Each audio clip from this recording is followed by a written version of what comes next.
O ayun mga kakotse. Kanina, andun tayo sa fourth floor. Umakyat lang tayo mga kakotse. Andito na naman ako sa fifth floor ng aming stockyard.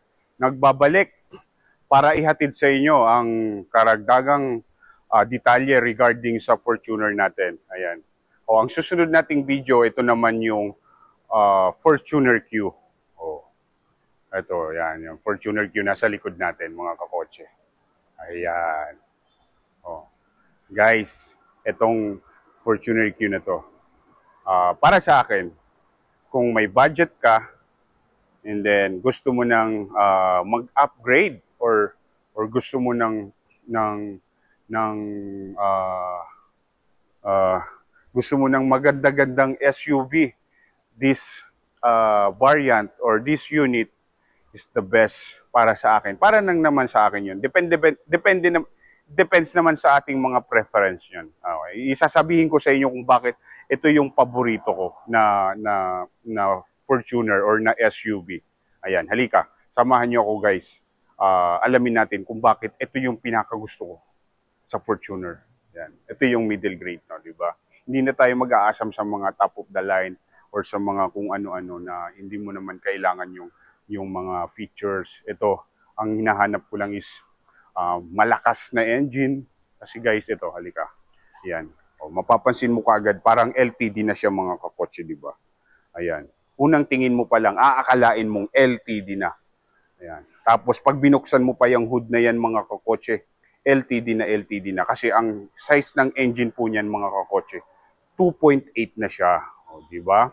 Same sila ng horsepower, same ng torque, ng pulling power. Tapos yung exterior look niya magkaparehas yan. Since mga kakotse napanood niyo na yung G, yung V, halika samahan niyo naman ako dito sa Fortuner Q. Yan di ba? Ang unit price nito mga kakotse nasa 2,209,000 siya mga kakotse para sa white pearl and sparkling black pearl crystal shine. Ayan. Parang same lang din sa V natin, may additional po yung white pearl. For the regular price or yung other price po niya is nasa 2,194,000 mga kakotse. Ayan. Ang colors available na pwede nyong pagpipilian dito mga kakotse, meron tayong platinum white pearl, sparkling black pearl crystal shine, attitude black mica, gray metallic, and silver metallic. Itong nakikita nyo sa video mga kakotse, ito yung silver metallic niya. Actually, ito rin yung gusto kong kulay. Ayan. Bias na kung bias. Ito talaga. Diba? Unang tingin nyo pa lang, aakalain nyo sa daan, LTD na siya. Ayan. Alam nyo mga kakotse, para ma-differentiate nyo kung LTD ba siya or Q, ayan. Una mong mapapansin kaagad, pag Q variants po, one tone lang po siya. Pag sinabing one tone, yung body niya, pati yung roof, iisa lang po yung kulay. Ang LTD kasi natin, two tone. Laging black. Laging black yung roof niya. Di ba? Tapos, ito, yung headlights niya or yung headlamps niya, ayan, iba po. Tulad nga ng sinabi ko, kung hindi mo naman kailangan yung mga features o hindi mo naman kailangan sa mga pang-araw-araw mo, mas maganda hanapin mo kung anong nababagay sa inyong Fortuner, di ba? Kaya nga, ang Fortuner natin is marami tayong variants. And for me, this is the best variants para sa akin. Gusto ko kasi ng mas malakas, more powerful engine. 2.8. Tapos, ang difference dito sa lower variants natin is nasa 200,000 lang. Pero para sa akin, for me lang yun mga kakotse worth it na kagad ang 200,000 difference yan. Kasi ang size ng engine niya is 2.8 kumpara sa 2.4 with the horsepower of 204 versus 150. And then the torque or the pulling power, nasa 500 po siya compared sa 400 na 2.4. Tapos yung gulong niya, same lang din sila ni V. Nasa 18 lang po. 18 siya. Pero iba po yung design niya. Ayan. Tingnan mo. Ito, ang tawag dito sa mga ganito, pag nagtututon siya, machine cut finish. Yan, no, talagang ginuhitan niya ng machine, oh, di ba? O yan, ang ganda, oh. O, front and rear, naka-disc brake na rin po mga kakotse. Ayan. O, di ba? Ayan, o, paikutan natin. Yan, ganda rin ng kanya, ng turn signal lamp. Di ba? O, iba yung housing niya. O, ang tawag po pala dito mga kakotse sa grill na to, ito yung mesh type glossy black. Ayan, mesh type po ang tawag dito sa front grill na yan, oh, di ba? Medyo sporty look, aggressive look, oh, di ba? Parang gusto niyang mangain, oh, di ba? Gusto niyang i-dominate yung daan, di ba? Oh, yan. Yan. Oh. Yan, di ba?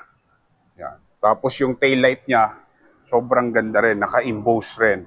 Tapos ito pala mga kakotse, ang backdoor garnish niya or yung plate garnish niya is naka-glossy black din po yan. Ayan. Yan. 4-eye sensor or sonar. Yan. With reverse camera. Ayan. With reverse camera. And then, with panoramic view din po. Oh, diba? O, tapos dito pa mga kakotse, ang side door belt molding niya, naka-chrome na siya. Sa V kasi, naka-black lang ito. Ito, naka-chrome na. O, may naka-chrome yung door belt molding, tapos yung door handle niya, naka-chrome na rin. O, di ba? Yan. O, bias na kung bias mga kakotse. Ito talaga ang pinakagusto ko sa Fortuner. Fortuner Q. Fortuner Q is the best. Yan. Di ba? O, mag-comment kayo kung ano yung gusto niyo mga kakotse. Kung okay sa inyo yung LTD or okay sa inyo yung Q. Ayan. Di ba? Yan. Di ba? Alika, samahan nyo ako sa interior ating pasukin na yan, para malaman din natin kung ano pa yung pagkakaiba nila dalawa.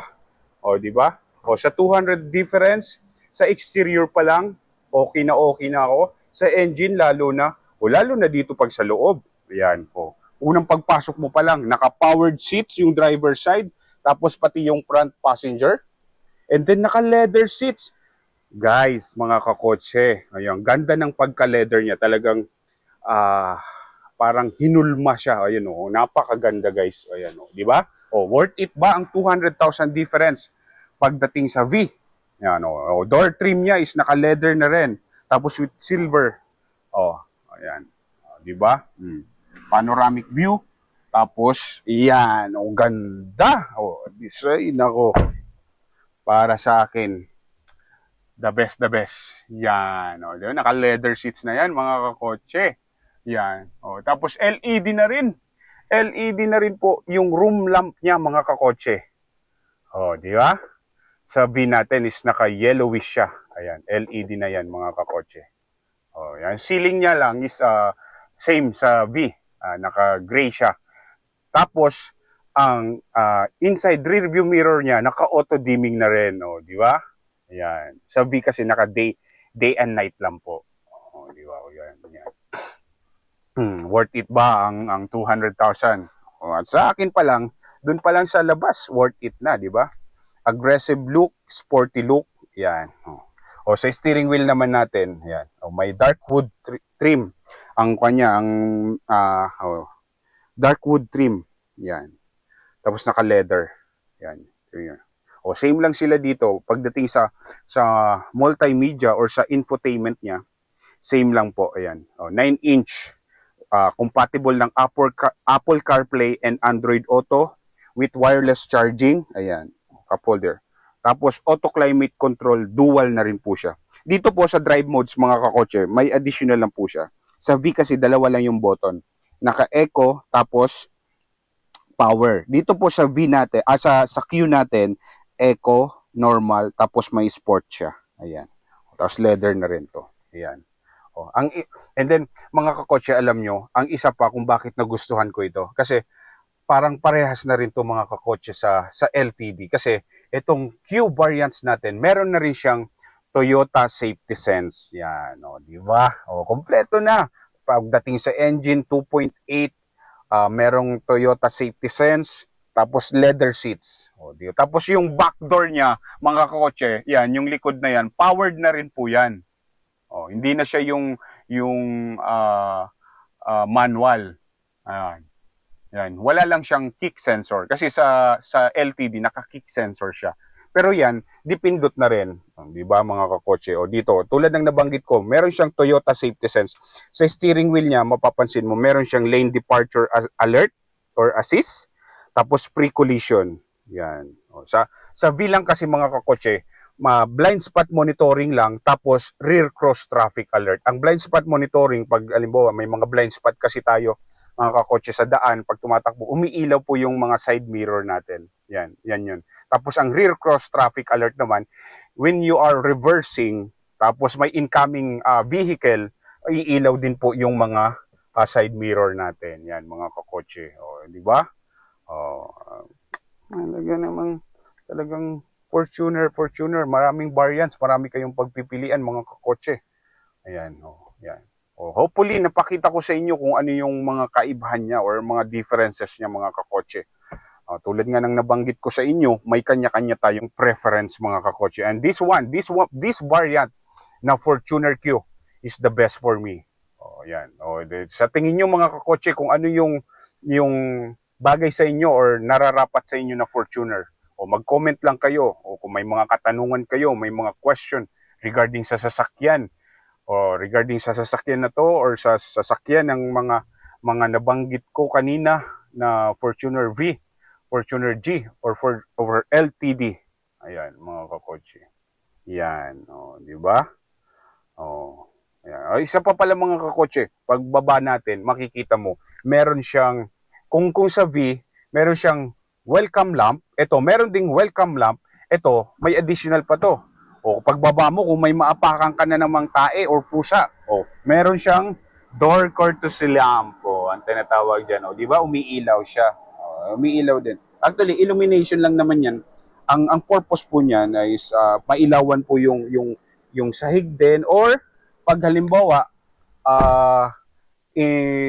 nagbukas ka ng pinto sa kalsada, malalaman ka agad ng mga kasamahan nating motorista na, ayan, may bukas na pinto. Ayan, makikita yan, may ilaw siya, mga kakotse. Ayun, ang tawag naman dyan is door courtesy lamp. Ayan, diba? Ayan, mga dual purpose po yan. Para sa sasakay, yan, diba? Ayun. Yun lang, mga kakotse. Hopefully, naliwanagan kayo kung ano yung nakita nyo, kung ano yung difference or pagkakaiba ng mga variants ng Fortuner. So, ang isusunod natin, mga kakotse, sa may mga sobra-sobra yung pera, mag-LTD na sila, di ba? Ayan, yung kasi ang ganda na rin naman kasi ng LTD, di ba? Nung mention ko, naka-JBL yung speaker noon. Ayan, yun lang, mga kakotse. Gusto nyo na naman ng joke? Anong tawag daw sa sasakyan na nawala ng gas? Di ba? Ano, mga kakotse? Edi, Ford Fiesta. Ayun. Gusto niyo pa, isa pa mga kakotse, isa pang joke. Sige, bigyan ko pa kayo ng isa pang joke. Anong sasakyan daw ang ginagamit ng mga ahas? Ano, mga kakotse? Hindi. Anaconda. Di ko marunong mag-joke. So yun lang, mga kakotse. Tulad nga ng sinasabi ko lagi, maraming salamat sa inyong panonood at sa pagsuporta at sa patuloy na panonood pa sa mga susunod nating video. Kung may nagustuhan kayong video, huwag kakalimutan i-like and i-subscribe ang ating channel, ha? Yan. So maraming salamat. Ingat and always drive safe, mga kakotse. Bye!